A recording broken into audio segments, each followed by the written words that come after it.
So if this is a bet that production and demand will resume, when do you think that's going to happen? In our case, it's already happening. Cleveland-Cliffs has a massive exposure to automotive, and that affected us very seriously during the second quarter. When automotive shut down in this country, we were forced to reduce our output because with AK Steel, it's all about automotive. This being said, Q3 has been a completely different story. We have been through a very profitable quarter and very strong in terms of the recovery of demand, particularly in automotive.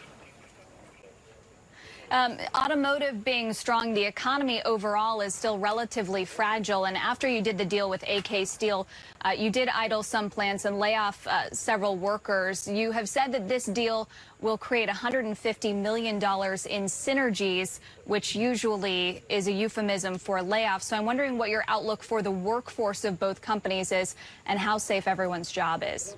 Yeah, this type of soft language is not what I do, is not how I act.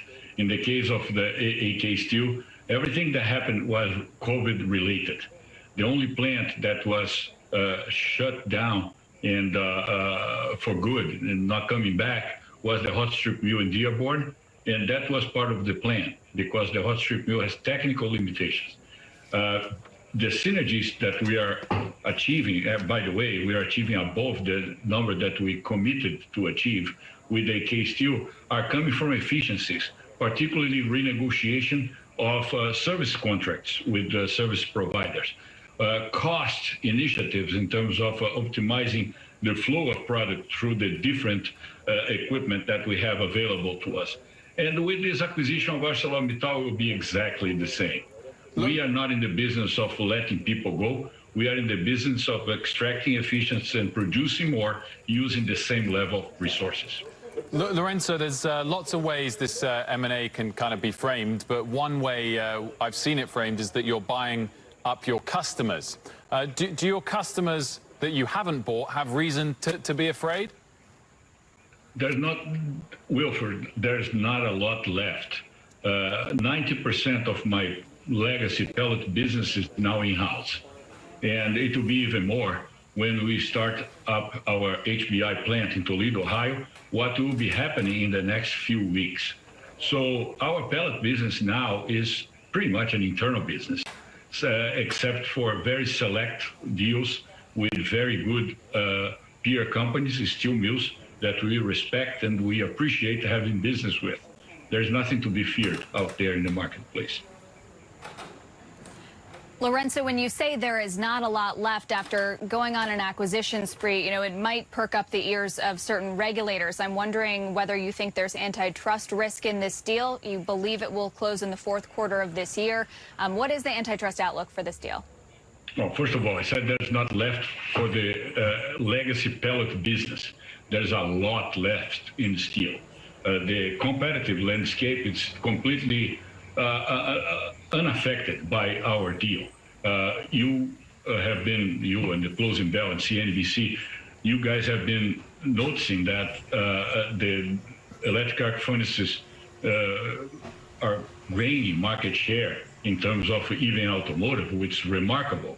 This being said, we have a very important presence. The competitive landscape is not being affected.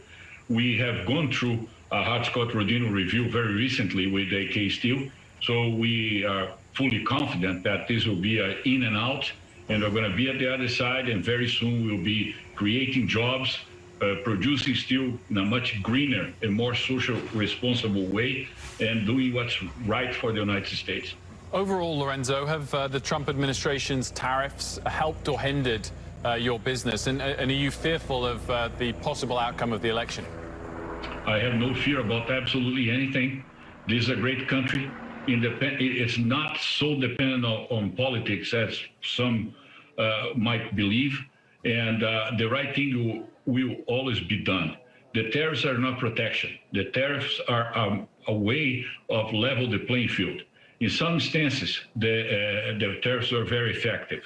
In others, They were not. And very recently, the Department of Commerce made what I believe was a big mistake in allowing wider electrical steel to be sold in the United States, dumped, circumvented, going around the National Security Section 232. So the tariffs have been a mixed blessing so far.